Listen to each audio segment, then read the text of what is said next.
अरहत वाङ्मय में कहा गया है,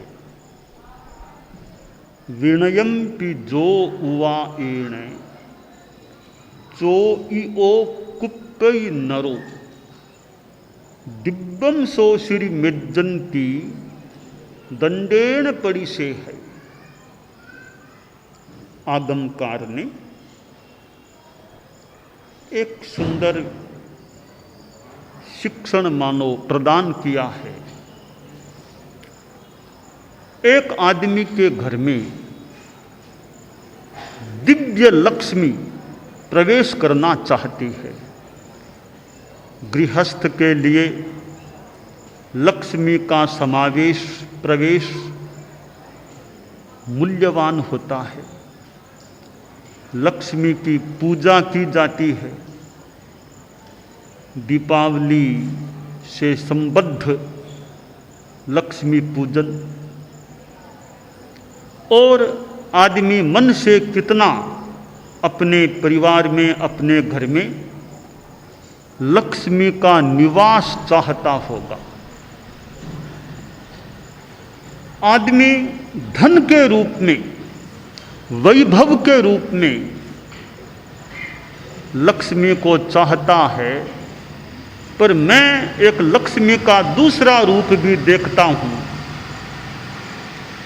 वह है आभा के रूप में, भीतर के वैभव के रूप में। श्री आभा लक्ष्मी धन है, पर आदमी की चेतना की या चेतना से संबद्ध शरीर की, तेजस शरीर की या आभा मंडल के रूप में आभा कैसी है, वह भी एक लक्ष्मी या संपदा किसी रूप में मानो हो सकती है। तो लक्ष्मी आना चाहे तो वो धन के रूप में लक्ष्मी इष्ट है, या मात्र धन के रूप में या आभा के रूप में भी इष्ट है।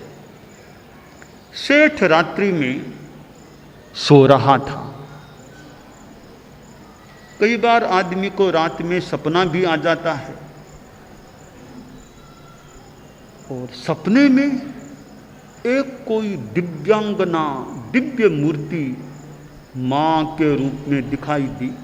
सपने में ही सेठ ने पूछा, मां बहुत कृपा की दर्शन दिए हैं। मां मैं तुम्हारा नाम नहीं जानता, क्या नाम है आपका, कौन हो आप? तो वो जो दिव्य रूप दिखाई दे रहा था, जिसे वो मां के रूप में देख रहा था, वह बोली कि वत्स मैं तो लक्ष्मी हूं मैं तो। बहुत कृपा की मां, आपके दर्शन मुझे हो गए, धन्य हो गया मैं तो, आपके दर्शन हो गए। लक्ष्मी बोली, वत्स धन्य की बात तो ठीक है, मैं तो तुम्हारे पास में ही थी। आज मैं यह कहने के लिए आई हूं कि अब मैं यहां से, तुम्हारे यहां से विदाई ले रही हूं, जा रही हूं। सेठ बोला, मां कोई गलती हो गई तो माफ करो, टाबर हूं आपका, गलती हो गई तो। आप क्यों जा रही हो, मुझे छोड़कर क्यों जा रही हो? लक्ष्मी बोली, मैं तो चंचल हूं। चला लक्ष्मी ही चला प्राणः चलम जीवित यौवनम चला चलेत्र संसारे धर्म एको ही निश्चल है। कि वत्स मैं तो चंचल हूं, कभी यार कभी वहां यूं भ्रमण करते रहती हूं। इतने दिन तुम्हारे यहाँ निवास कर लिया, अब मेरा मन और कहीं जाने का हो गया।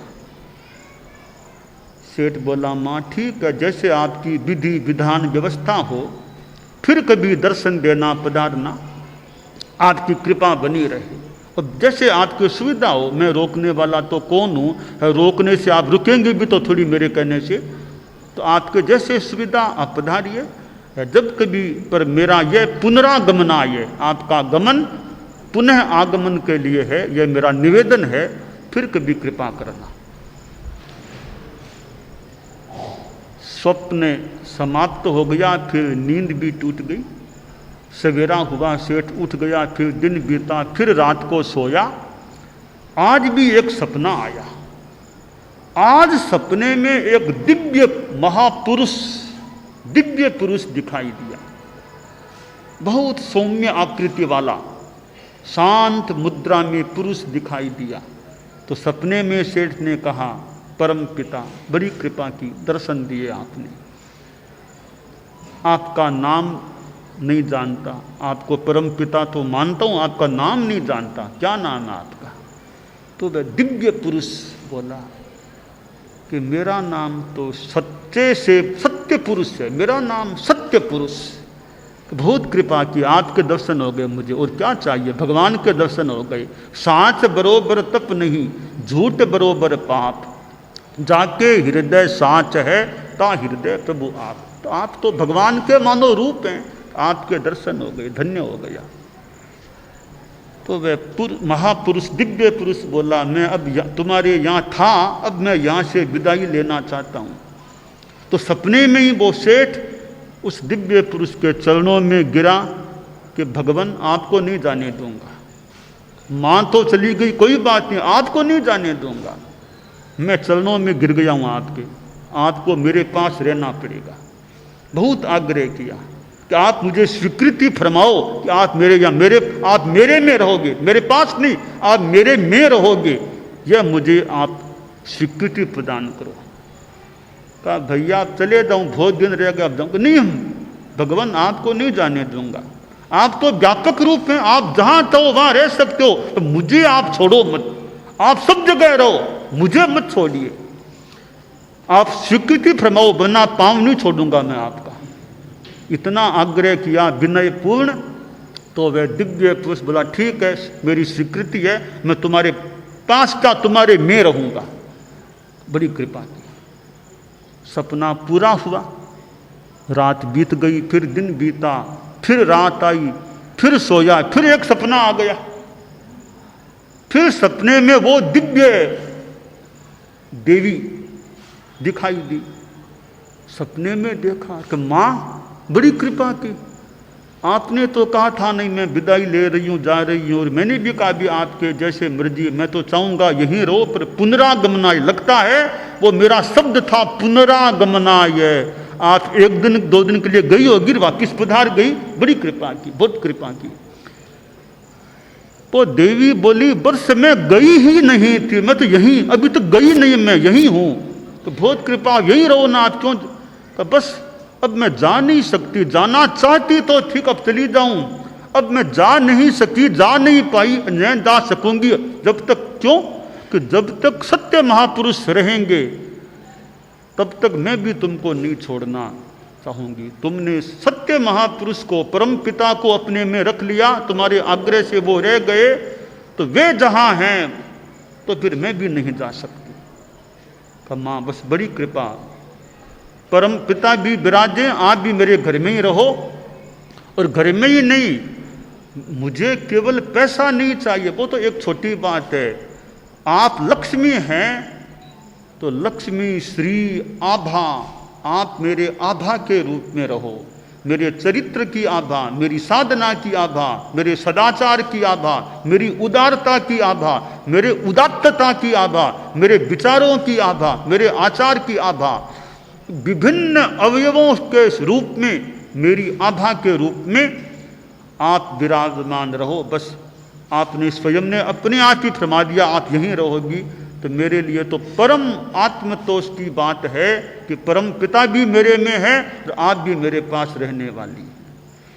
लक्ष्मी बोली तुमने ऐसा उपाय सोच लिया, उपाय कर लिया कि मैं जाना चाहती थी फिर भी जा नहीं सकी, क्योंकि तुमने कहा आभा के रूप में, जहाँ सच्चाई है उसकी जो प्रदीप्त आभा होती है वो बड़ी तेजस्वी आभा होती है, तो मैं तो उस सच्चाई के रूप में ही तुम्हारे साथ हुई हूँ, साथ में वैभव भी तुमको मिलता ही रहेगा, इसमें भी तुम्हें संदेह करने की अपेक्षा नहीं है। तो शास्त्रकार ने बड़ी महत्वपूर्ण बात कह दी, दिव्यम सो श्री मिज्जंती दंडेन पड़ी से है, कि लक्ष्मी कोई कहे मैं आना चाहती हूँ, तुम्हारे पास आना चाहती हूँ, घर में आना चाहती हूँ, तो दरवाज़ा खुला रखे या बंद करे, कि दरवाज़ा खुला रखो, दिवाली है दरवाज़ा खुला रखो, लक्ष्मी आज आ जाए। तो लक्ष्मी कहे भैया आना चाहती हूँ, दरवाजा खुला था, आदमी ने जाकर उसको बंद कर दिया कि ना ना आ गई तो देख डंडा मेरे पास में, आना नहीं मेरे पास, डंडा दिखाता है, आना मत, डंडे से मार दूंगा अगर भीतर पांव रख लिया तो वो कैसा अभागा आदमी है। यज्जंती दिव्यम श्रीम, आती हुई दिव्य लक्ष्मी को कोई डंडे से रोकता है, वो जैसे अभागा आदमी होता है, वैसे ही कोई अच्छी शिक्षा दे, विनय की शिक्षा दे, ज्ञान की शिक्षा दे, और उस शिक्षा देने वाले को रोके, मुझे मत बताओ ये बातें सारी, कुपित हो जाता है। छोटे संत भी बैठे, अब शादियाँ भी काफ़ी हो गई है हमारे पास, शादियों का हमारे पास थोड़ा अभाव, कमी थी। साध्वी प्रमुखा जी थे तब तो विराट रूप में साध्वी मंडल था, साध्वी प्रमुखा जी ने विदाई ले ली, हमारे पास छोटा रूप हो गया, फिर भी 11 साध्वियाँ हमारे साथ में थी, मुख्य नियोजिका जी, साध्वी वरिया आदि 11 साध्वियाँ थी, क्योंकि हमारा रास्ता थोड़ा सा चक्करदार मान लें, थोड़ा सा कठिन मान लें, तो कई बार वो हमारा यह कोई क्रम बन जाता है कि जहाँ चक्करदार रास्ता ऐसा कुछ, वहाँ साध्वी प्रमुखा जी पृथक विहार यात्रा में हो जाती है, हम कर देते हैं, एक ही बात है वो, और हम वो चक्कर का रास्ता थोड़ा सा कई बार कठिन रास्ता वो ले लेते हैं। तो साध्वी प्रमुखा जी को हम व्यवस्थाओं की, उनके स्वास्थ्य की सुविधाओं को देख करके कई बार सीधा भेज देते हैं, तो हमारे पास साधियों की संख्या कम, संतों की संख्या उनसे ज़्यादा। कई बार गुरुकुलवास में सामान्यतया बहुधा संतों की संख्या से साधियों की संख्या ज़्यादा रहा करती है। कभी कभी ऐसा मौका आता है कि साधियों की संख्या से संतों की संख्या ज़्यादा ही नहीं, डबल से भी ज़्यादा संख्या हो जाती है, हो गई है। तो हमारे साथ मुख्य नियोजिका जी, साध्वी वरिया आदि 11 साध्वियाँ थी, और साध्वी प्रमुखा जी जो उज्जैन से पृथक बिहार में पधारी थी, और आज करीब 42 या जितनी भी थाना हैं साध्वियाँ, 42 थाना साध्वियाँ, वे आज साध्वी प्रमुखा जी 42 थानों से इतना बड़ा साध्वी समुदाय मिल गया है, और 11 हमारे साथ थी ही, तो कुल मिला के 53 साध्वियाँ और 2 हमारे समनियाँ भी अभी यहाँ आई हुई हैं, तो यूँ 55 थाना अब साध्वी, अब संतों की संख्या कम हो गई है, वापिस साध्वियों की संख्या बढ़ गई है।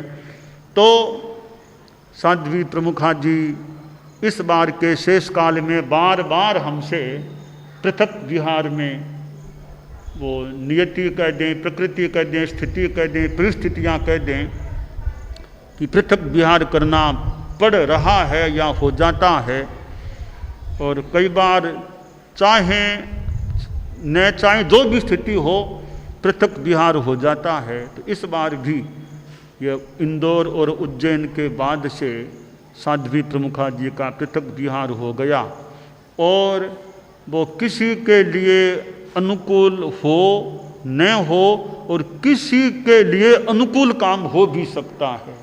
वो कहावत है, छिंकी वो टूटती है तो वो किसी को रोटी मिल जाती है। कोई छिंकी है टंगी हुई, उसमें रोटियां रखी हुई है, आदमी घर में भी रोटियां रख दें तो बाद में खा लेंगे, ऊपर कोई चींटियां बचाओ, ऊपर टांग दी छिंकी को। अब किसी कारण से वो छिंकी टूटी तो वो रोटियां नीचे गिरी, तो कईयों के वो रोटियां खाने में काम आ गई। फिर कहावत है, बिल्ली के किसी काम आ जाती है रोटियां। तो गुरुकुलवास में साध्वी प्रमुखा जी का अभाव हुआ, निमष को भाव मिल गया, निमष को इतना लाभ मिल गया, तो वो किसी के लिए वो ज़्यादा अनुकूल काम भी हो सकता है। तो गुरुकुलवास में तो साध्वी प्रमुखा जी की अनुपस्थिति हो गई, तो निमष का मानो भाग खुल गया कि इनको इतना लंबा काल मिल गया। और बाद में यह भी था कि कुछ दिन जावद भेज दें, कुछ दिन पांति कर दें, निमष की जावद की पांति कर दें। तो पांति की बात आई, यानी साध्वी प्रमुखा जी का प्रवास मान लो जितना भी आधा कितना कल के थोड़ा थोड़ा बांट लें, कुछ परसेंट उनको भी दे दें। यह भी एक विचार आ रहा था।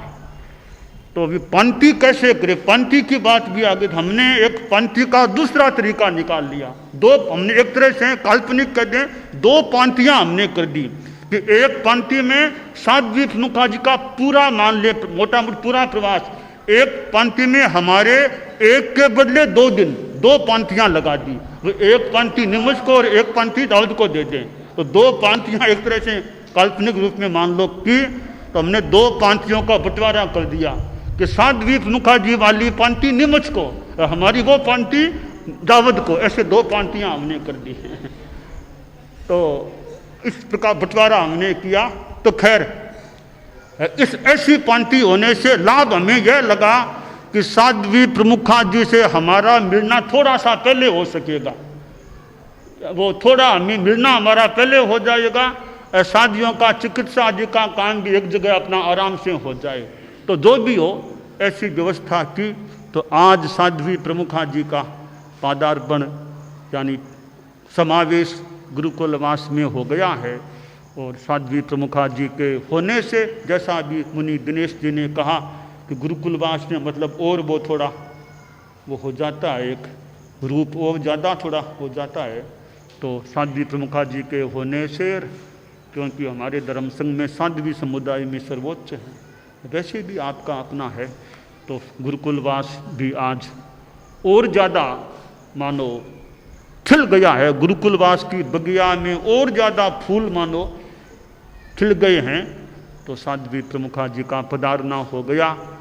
और अब जल्दी वापिस पृथक विहार की बात न हो, जल्दी कम से कम, अब तो दिन भी थोड़े हैं चतुर्मास के, यथासंभव पृथक विहार पृथक यात्रा की बात है।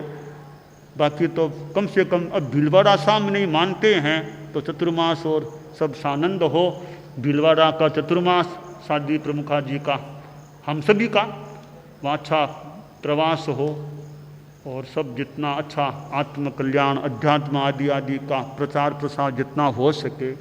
तो इतनी साध्वियाँ आज मिली हैं, 42 ठाना साध्वियाँ, और इतनी साध्वियों से करीब 37 रात्रियों के अंतराल के बाद, 37 रात्रियों के अंतराल के बाद संभवतः आज मिलना हुआ है।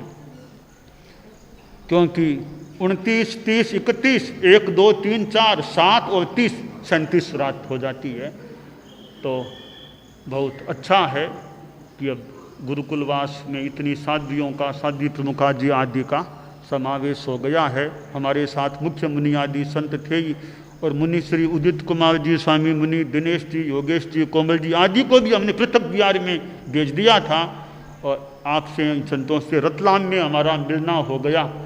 और क्योंकि हम जब पेटलाबद आदि की यात्रा में थे, संतों के भी ठाने हमने कम कर दिए थे, रतलाम में फिर मिलना हुआ था। और आज नीमच में भी यह साध्वी प्रमुखा जी आदि से मिलना हो गया। तो यह दुनिया का क्रम है, कई बार मिलना और कभी थोड़ा दुराव होना हो जाता है।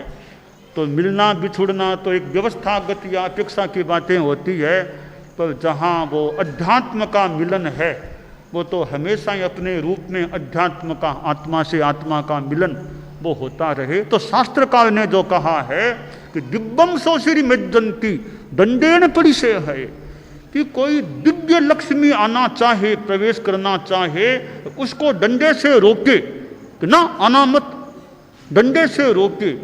वह अभागा आदमी होता है। तो लक्ष्मी को, आने वाली लक्ष्मी को रोकना एक तरह से अहित के लिए होता है, हितकर नहीं होता है।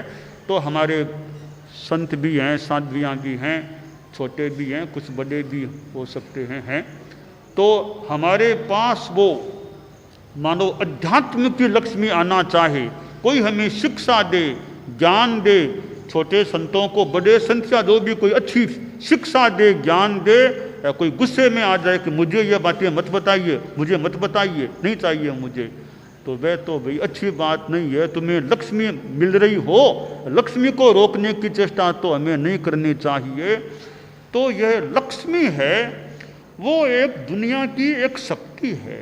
एक तो लक्ष्मी को देवी के रूप में वो एक मान्यता हो सकती है, परंतु ये एक दुनिया की कई शक्तियां हैं। ऐसा लगता है दुनिया में कई शक्तियां होती है, उन शक्तियों में एक शक्ति लक्ष्मी की होती है।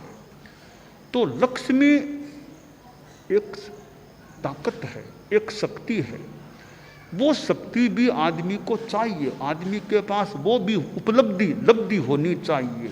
तो लक्ष्मी के रूप में लब्धि आ रही हो तो उसको हमें डंडे से रोकने का, वो अध्यात्म की लक्ष्मी के रूप में आ रही है, उसको रोकने का प्रयास नहीं करना चाहिए। आए तो स्वागत के साथ उसको लाना चाहिए ताकि हम भी शक्ति संपन्नता की दिशा में आगे बढ़ सकें। दानान सेठम अभयपयानम सच्चे सुया अणवज्जम वयंती तवे सुया उत्तम गंभीरम लोगुत्तमे समणेना।